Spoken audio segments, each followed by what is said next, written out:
You're listening to the Personal Development Through Martial Arts podcast, the podcast where the world's highest personal development experts and martial arts masters come together to empower and inspire you to become your strongest self and live the life that you truly want. Join host Bogdan Rosu, author, public speaker, and the founder of the first personal development through martial arts school in the world, in the podcast where you become the hero.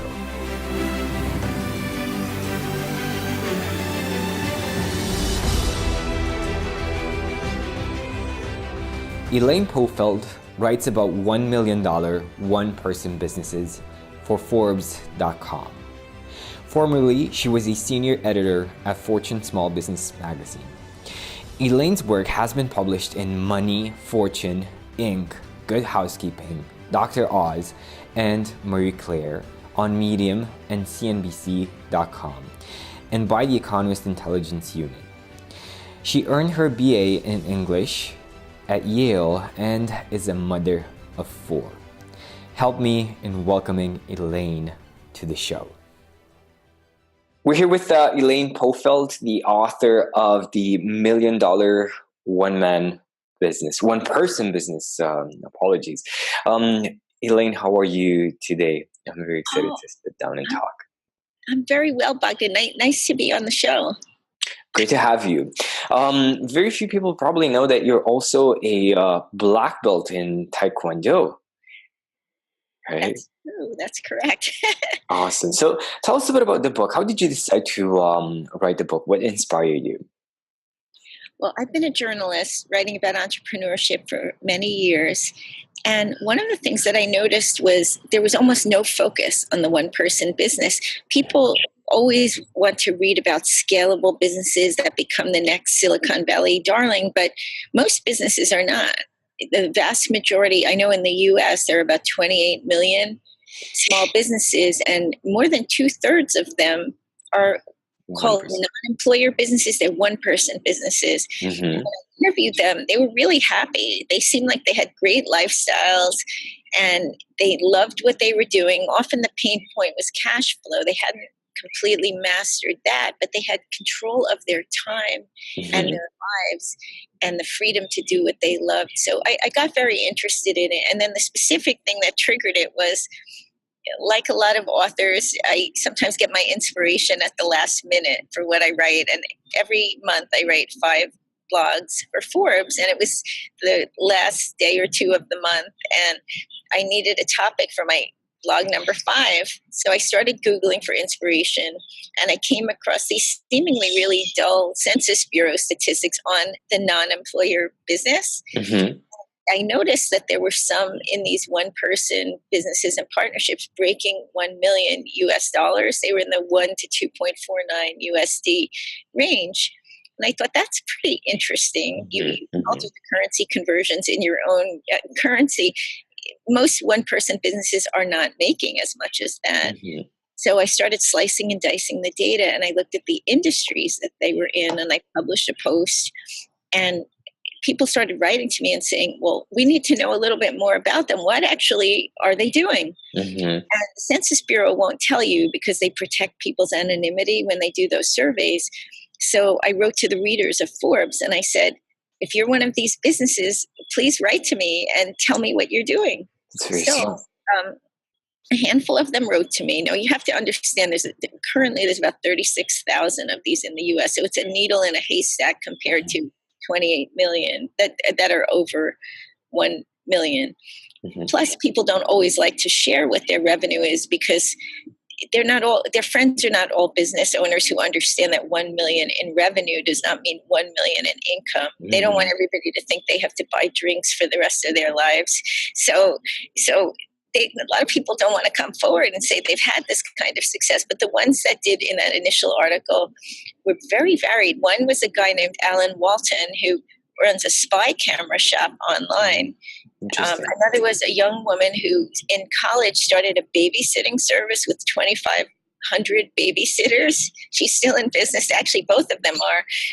There was a guy who had an e-newsletter about personal finance. And then there was a fitness trainer, Dan Mezaritsky from Canada who had been a decathlete, got injured, got into fitness training, and he scaled his business using contractors who were all fitness trainers in their own business. It was a lot of fun to just see what they were doing. And that post went crazy viral. It has, I think, 340,000 page views now. So I realized, wow, people are really reading this. They are interested. And every time another one would write to me, I'd profile them over several years. And then finally an agent saw them and said, this would be a great book. And I said, I'm glad you said that because I was thinking along the same thing. Yeah. Awesome. So when did you publish your book?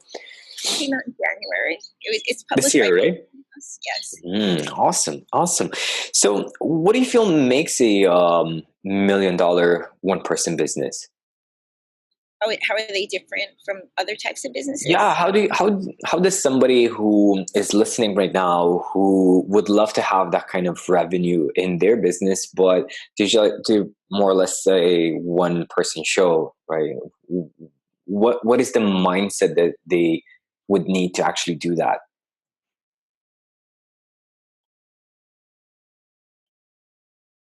I think you were asking what is the mindset someone needs to get to 1 million. Is that right? Yes, correct.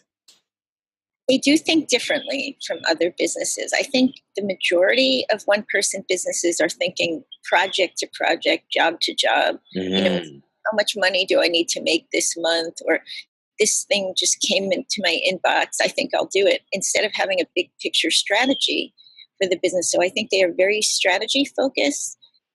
They also think pretty hard about how to extend what one person can do without adding employees, because it's not that they're against adding employees. Some of them later did. But when you're starting out in a business or you're very small, you don't have the cash flow to manage employees. And so you need some help. And they don't try to do everything themselves. They'll often quickly identify some pocket of the business that they're neglecting. So, maybe like for me, it was always doing my QuickBooks.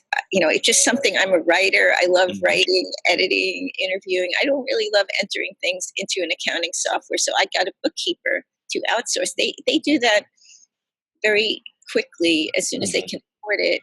They automate. They're using a lot of different tools to automate. Some of them are some are for everyone. Things like Schedule One's a scheduling app. And then they'll also use outsourcing in terms of services like Fulfilled by Amazon, instead of packing up boxes of whatever they sell in their home, which some of them try the first time, and then they have pallets on their driveway and their whole apartment filled with stuff. They quickly realize that it's worth paying for that service so that they have a much lighter business in terms of the actual workload, and then they can grow. That's why I think a lot of businesses in e-commerce on Amazon are doing so well. I have some that are at 4 million in revenue because they are taking advantage of outsourcing. That's a very important distinction, because as somebody who is a solopreneur right now, maybe seeing the title of your book, who hasn't gotten really into that mentality of, look, I need to automate, I need to delegate, I need to outsource whatever I can, because that's actually going to save me money. Somebody who's reading the title would be like, oh yeah, of course, I knew I could do it all by myself, right? So it's not really like that, right? It's not. Well, it's funny. The do-it-yourself spirit is very good when you're first starting, because you usually don't have any resources. You know how they always say, save 6 months of living expenses and 6 months of business expenses. Who really does that? It's very hard to do that. So most of them are really starting with like $1,000 US dollars or less. So you need to be able to roll up your sleeves and do everything in the business at a certain point. But the problem is people get stuck there. And they never get out of that mindset of, I have to do everything myself. So that's one thing they do differently. And they step back. The reason they're able to do that is I notice that these are people that don't spend all their time at their laptop. You'd think they'd be working 24/7, but they're really not the 4-hour work week. I haven't yet found the one that's working only 4 hours. But they do go to meetups with other entrepreneurs. They take time to kind of recharge their batteries by listening to podcasts. I think that's a very valuable tool for information sharing. Some of them, as they grow the business, go to high-end gatherings for entrepreneurs, like, or they join masterminds. I have found that masterminds are extremely valuable. They're expensive, but they are valuable. And that gives them the perspective to say, I'm on a hamster wheel this week. What am I doing wrong? Why am I up till 3:00 in the morning doing this project? I really shouldn't be.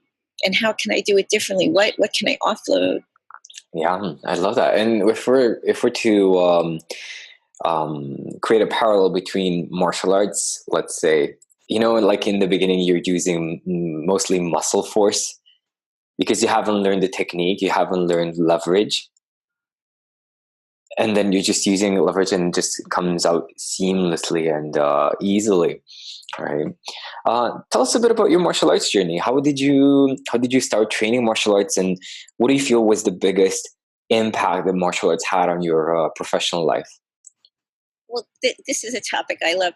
I first got involved in martial arts before I had my kids. I went to Tiger Schulman Karate. I was doing an article actually about this company, Tiger Schulman, that now is a chain of karate schools. And I loved the interview so much, I wound up signing up for the classes. And I think I told you the story of how now, many years later, every time my husband and I have an argument, he always brings up the fact that I signed up for all these karate lessons without telling him.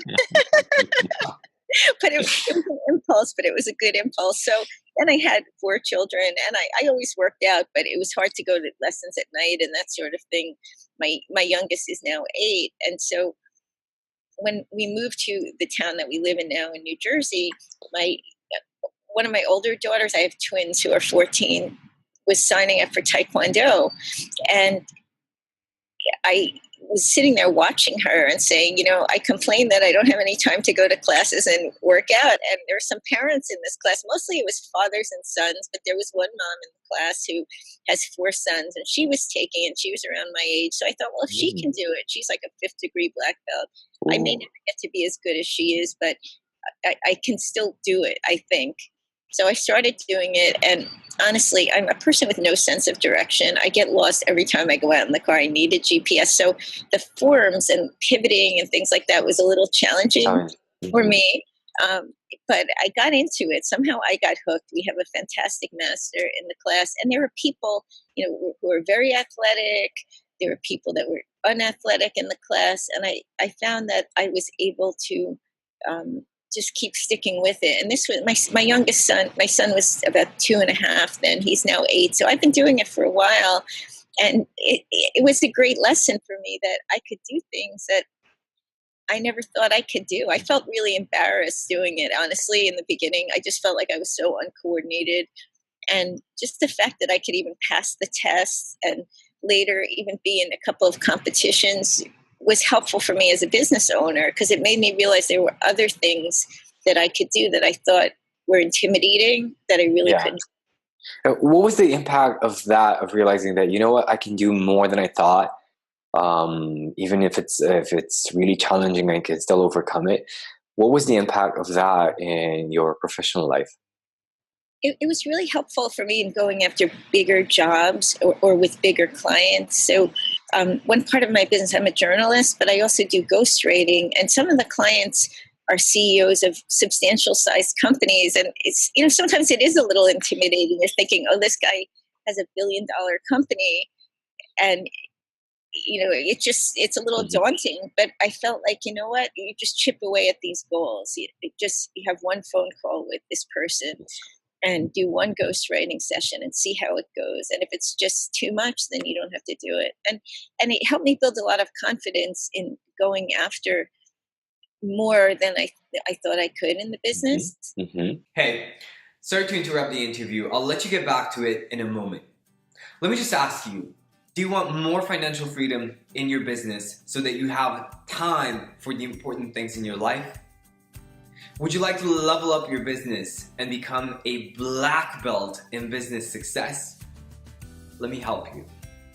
I will personally take a look at your business and show you exactly how you can make it more profitable so that you enjoy more financial freedom and more time with your loved ones. Get in touch with me over social media. Links are in the description.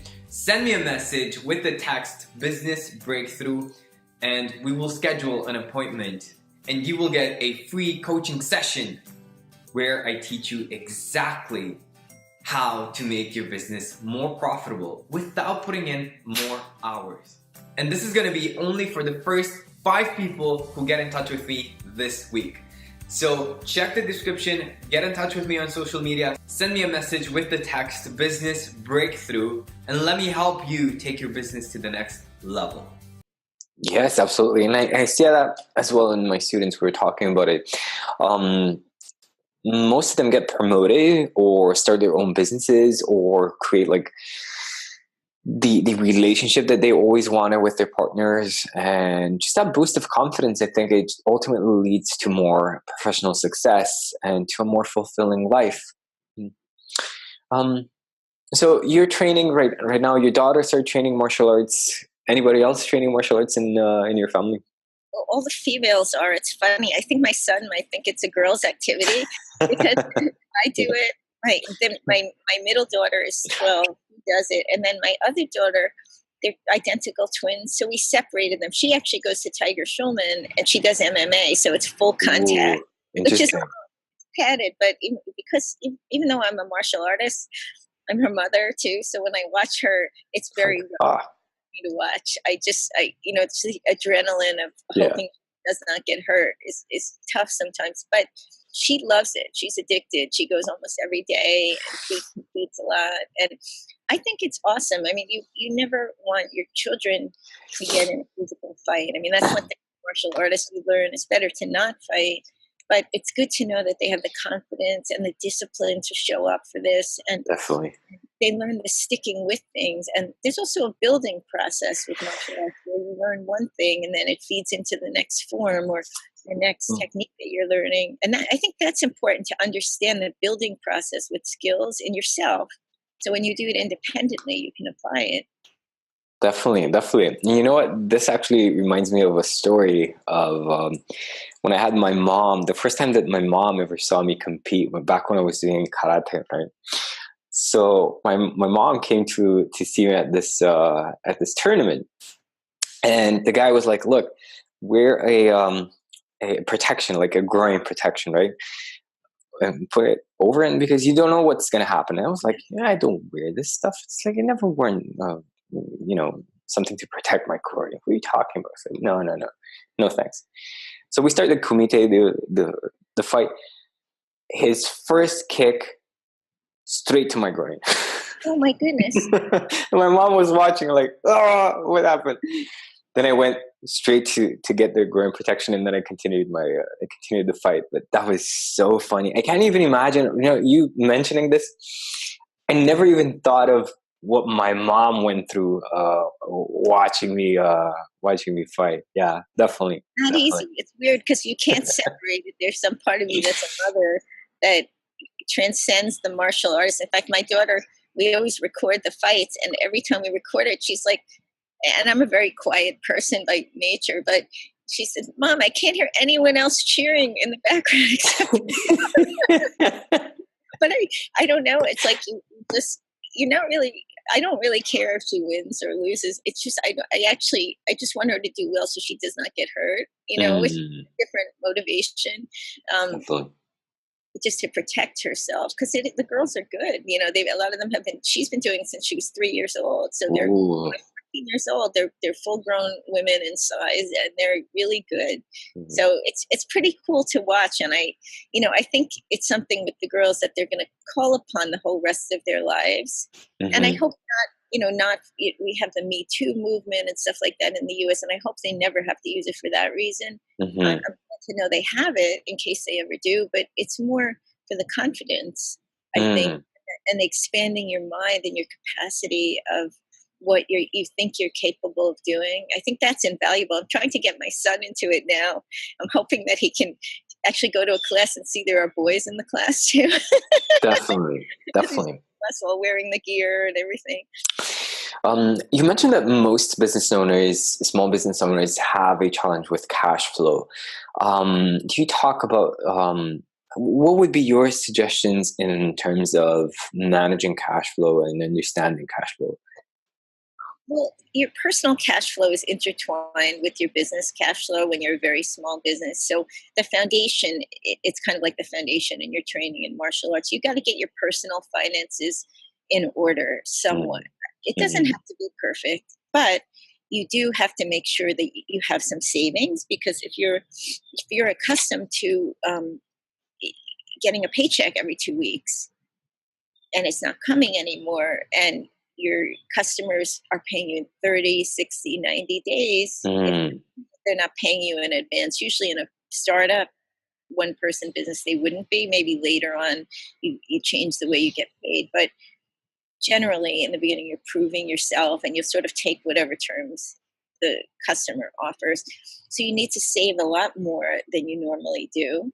How do you do that? You don't have to live in a yurt, but you do have to think about, maybe I get a little bit smaller apartment than I normally would. Maybe I cut back on my eating out, or, whatever your luxury items are, by 20%, just so you have a little bit of a cushion in case something doesn't go right and you have to pay your bills. Because you don't want to be in a position of scarcity. If you look at Maslow's hierarchy of needs, right, you don't want to be in survival mode. You cannot make decisions when you're desperate, and you will send out kind of bad vibes to the universe too, if you want to think of it that way. When you just seem needy to customers, that's not going to make them hire you. It's when you're in demand and you're confident and you're calm, and so what if they pay you in 32 days? It's not going to matter. I mean, not that you want them not to pay you, but you don't want to seem desperate. So that's one thing. Then you need to have good processes in order. I have to say, a lot of the folks in the $1 million one-person businesses are process people. So just like a big company has an AP department, accounts payable, you need to be your own accounts payable department, and you need to get your invoices out on time. Get them out as soon as the job is done. Don't do it just once a month. And follow up on them. Don't just use Excel spreadsheets. I really recommend using accounting software, because it will remind you when invoices are coming due or they're past due, and then say, oh, I noticed you've always been timely on your payments, and now it's 35 days. I just want to make sure the invoice did not get lost in your inbox. I always give people the benefit of the doubt, because people are so overextended these days. Usually if they're not paying you, 9 times out of 10, it's something like that. They're really trying not to.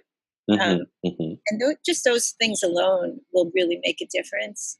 And then in terms of spending, you have to be a little careful about not over investing in the trappings of the business in the beginning. So I see people, they buy a fancy desk, a new computer, everything. Use your old crappy computer in the beginning, and use your old phone, and work on a desk in your house, and do that, unless you have to meet customers, in which case you could use a co-working space that looks like a real office.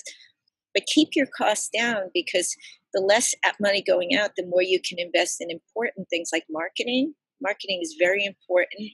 You might want to do Facebook advertising. That costs money. So free the money up so that it's going to the right places. I love that. That's very, very insightful. Elaine, what are some good accounting softwares that people can use?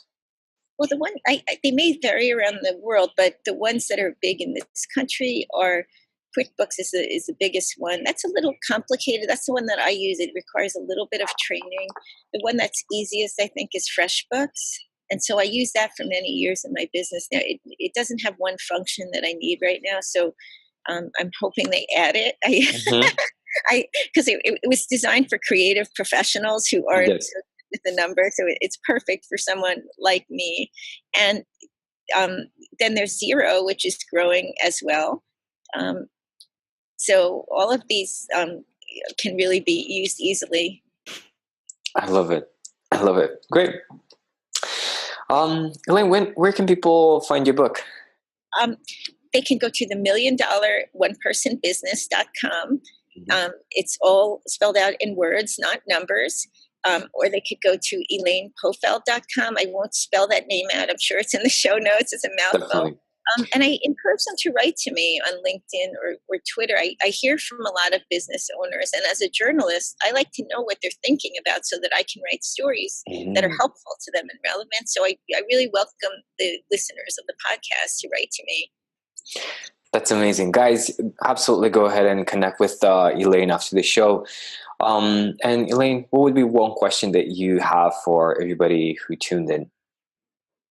Anyone who's listening, I'm assuming that you have some martial artists in the audience. I'd be really curious to hear how their experiences with martial arts have helped them to grow their businesses, because it is a journey that we're all on together. And I'm just so interested in other people's stories. So please let me know.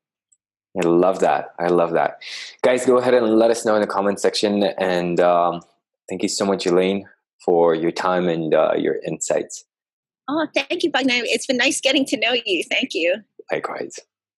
Awesome. Guys, I'll see you next time. Have a gorgeous day. Hey, thank you so much for tuning into this episode. And if you're ready for more financial freedom, for more time to spend with your loved ones or doing what you're really passionate about, send me a message over social media, connect with me, links are in the description, and I will give you a free business breakthrough session where I will show you exactly how you can make your business more profitable so that you live a happy and fulfilled life with your loved ones. I'll see you soon.